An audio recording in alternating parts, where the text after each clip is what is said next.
Hello, dear students of class 10th and 12th. This is Computer Concepts A.K. Pandey. Welcome to my YouTube channel. बहुत बहुत स्वागत है आप लोगों का चैनल पर। और कई बच्चों ने फ़ोन किया और कई टीचर्स ने भी जानना चाहा कि सीबीएसई ने किस तरह से 10th और 12th का रिजल्ट कैलकुलेट किया था।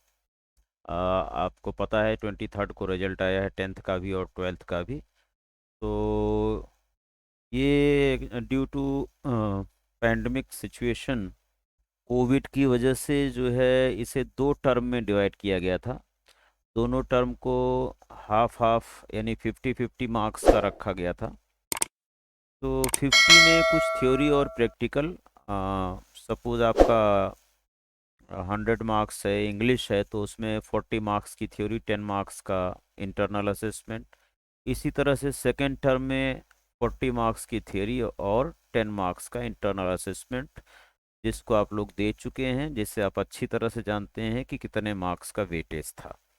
आइए अब हम लोग ये डिस्कस कर लेते हैं कि किस तरह से सीबीएसई ने कितना परसेंटेज वेटेज लेकर के दोनों टर्म से आपका फाइनल रिजल्ट बनाया है।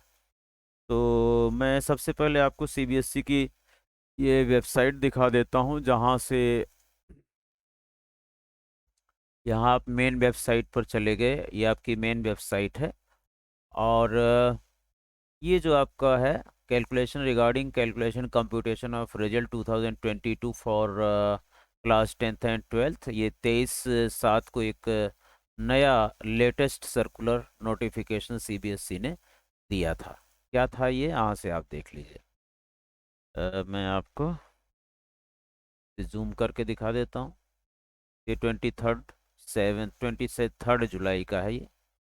इसमें ये बताया गया है कि मान लीजिए आपका थ्योरी टर्म 1 में 40 नंबर का है, टर्म 2 भी 40 नंबर का है, इंटरनल असेसमेंट 10 का, इंटरनल असेसमेंट 10 का।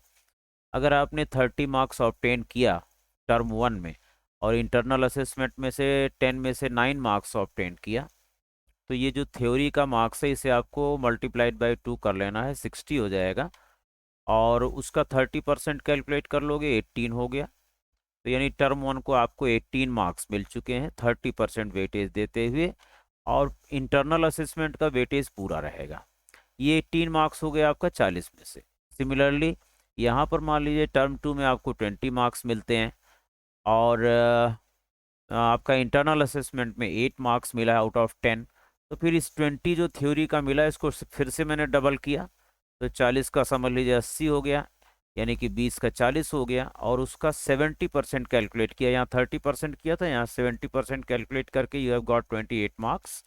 और उस 28 मार्क्स को आपका टर्म 2 का थ्योरी हो गया, यानी 18 + 28 ये आपका थ्योरी में मिल गया आउट ऑफ 80, दैट इज 46। और 9 मार्क्स यहाँ से 10 में से वो पिक कर लिया और 8 मार्क्स यहाँ से पिक कर लिया, दैट इज 17 मार्क्स। तो 46 + 17 आपको 63 मिल जाते हैं आउट ऑफ 100। तो ये चीज़ मैंने आपका यहाँ पर टेबुलेट करके दिखाई। ये तो रहा सीबीएसई के सर्कुलर के हिसाब से आपके जो मार्क्स हैं इस तरह से कैलकुलेट हुए हैं। ये एक सब्जेक्ट का इसी तरह से 8, अगर ये 40 मार्क्स का थ्योरी है, 80 मार्क्स का थ्योरी है, तो ये 40-40 का हो गया। और 20 मार्क्स का internal assessment as it is लग रहा है, 10 और 10 का, टर्म 1 टर्म 2। अगर ये 30 मार्क्स के 35 मार्क्स की थ्योरी होती है, यानी 70 की होती, तो यहाँ पर 35-35 एंड 15-15 हो जाता। और फार्मूला यही रहेगा। आइए हम लोग आपको देख लेते हैं इसमें कि किस तरह से ये हम कैलकुलेट करेंगे अगर इसको टेबुलेट किया जाए। तो यू कैन सी, एक स्टूडेंट का मैंने एग्जांपल लेकर के आपको दिखा दिया है, यहाँ से देख सकते हैं। इसको मैं थोड़ा जूम करता हूँ, यहाँ से देखिए। सपोज कीजिए कि एक स्टूडेंट है जिसका नेम रोल नंबर ऐसे मैंने फेक लिख दिया है। मार्क्स ऑब्टेन्ड 40 में से उसको 30 मिलते हैं। अब इसको 40 का डबल 80 हो जाता। ये 40 मार्क्स का सिस्टम है जिसमें मैक्सिमम मार्क्स 40 है, इंटरनल असेसमेंट के 10 है टर्म 1 का। टर्म 2 का इसी तरह से है, maximum marks 40 and internal assessment 10।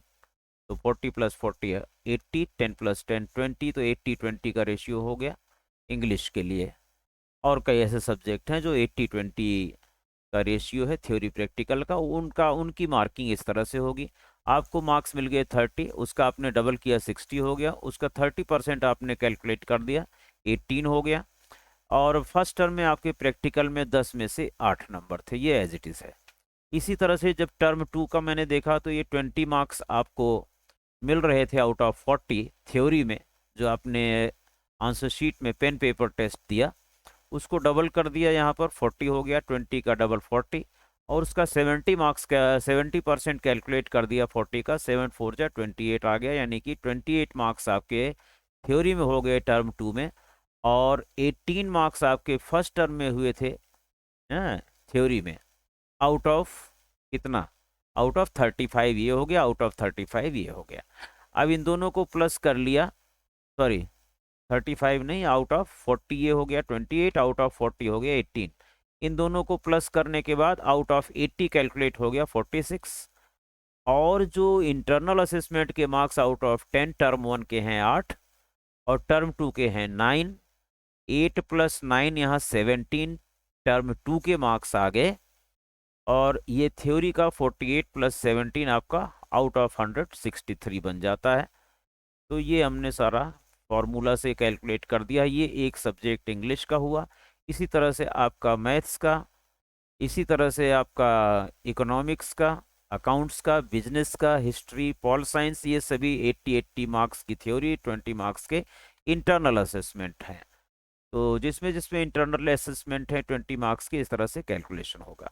मान लीजिए कि किसी में इंटरनल असेसमेंट नहीं है तो 50-50 मार्क्स का आपका होगा, 50 में जो भी आपको मिला उसको डबल करना है और उसका 30% ले लेना है। सिमिलरली 50 में जो मिले हैं उसका डबल करना, उसका 70% ले लेना, तो 70 और 30 100% में आपका रिजल्ट कैलकुलेट हो जाएगा। इसी तरह से मैंने आपके लिए एक 35 मार्क्स वाला भी एग्जाम्पल दे दिया है। ये मान लीजिए कोई स्टूडेंट है जिसका ये कोई रोल नंबर है, और इसका जो फर्स्ट टर्म में है आउट ऑफ 35 उसको 30 मिले हैं, उसका मैंने डबल कर दिया, हो गया 60, और 60 का 30% आप कैलकुलेट करेंगे तो 18 हो गया, ये 18 आउट ऑफ 35 उसको मिल रहे हैं। 35 में सॉरी, एक तरह से मान लीजिए कि हाँ 35 में से उसको 18 मिल गए, 30% है। इसी तरह से जो दूसरा टर्म दिया उसको 35 में से 20 आ गए, 20 का डबल किया 40 हो गया, और 40 का 70% कैलकुलेट किया, यहाँ से 70% उठाया जा रहा है पेन पेपर टेस्ट से, और यहाँ पर 30%, तो 70% आपने कैलकुलेट किया, यानी कि आपको 70 में से ये उसका 70% हो गया, ये 30% हो गया, दैट इज टोटल 100%। ठीक है, तो ये 28 मार्क्स हो गए, कितने में से, 35 में से।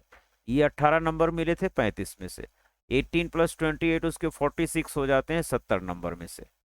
ठीक है, और जो उसके इन प्रैक्टिकल में आए थे 15 में से 12 12, यहाँ 15 में से आ गया था, ये आपका 15 था, यहाँ पर टर्म 2 का भी प्रैक्टिकल इसका 15 रहेगा, तो ये 15 में से उसको 14 मिल गए थे। अब आपका जो प्रैक्टिकल का हो गया 12 + 14 26 आउट ऑफ 30 मिल जाता है, यहाँ पर आउट ऑफ 30 26, और ये 46 थ्योरी में हो गया आउट ऑफ 70, तो ये प्लस ये मिल करके टोटल 72 मार्क्स हो जाते हैं। इस तरह से सीबीएसई का जो ये सर्कुलर जारी किया है सीबीएसई ने, ये आपका बता रहा है। अभी मैंने आपको ये सर्कुलर दिखाया था यहाँ पर। ठीक है, क्या किया गया, डबल किया गया जो भी मार्क्स आपने सिक्योर किए थ्योरी में, और उसका 30% कैलकुलेट किया टर्म 1 में से, और 70% कैलकुलेट किया टर्म 2 में से, दोनों को प्लस कर दिया। इंटरनल के जो मार्क्स हैं उन दोनों को अलग से प्लस किया गया, उसका 70-30% कैलकुलेट करने की कोई ज़रूरत नहीं थी। तो टोटल आपका ये हो गया प्रैक्टिकल का 17, यहाँ से ये हो गया 46, मिल करके आपका 63 बन जा रहा है, ये आउट ऑफ 100 हो गया। And this 46 is out of 80 in this example, and this 17 is out of 20 in this example, जिसमें 20 मार्क्स का इंटरनल असेसमेंट था और 80 मार्क्स का थ्योरी था। तो मुझे लगता है कि अब सभी बच्चों को और हमारे फ्रेंड्स को भी ये क्लियर हो गया होगा इस वीडियो के माध्यम से कि किस तरह से सीबीएसई ने आपका रिजल्ट कैलकुलेट करके दिया है। तो इसी के लिए मैंने ये वीडियो बना दी है, और अगर ये वीडियो पसंद आए तो आप लाइक और शेयर करना ना भूलें, अपने दोस्तों के साथ भी शेयर करें, so that they can also identify and calculate their total marks and find out how the result was calculated. और कोई कमेंट है तो कमेंट सेक्शन में लिखें, और चैनल पर नए हैं तो सब्सक्राइब कर लें for latest notifications of coming videos on IP and CS computer science. Channel पर बने रहने के लिए बहुत बहुत धन्यवाद। मिलते हैं नेक्स्ट वीडियो में इन्हीं शब्दों के साथ। जय हिंद, जय Bharat. Thank you very much for watching.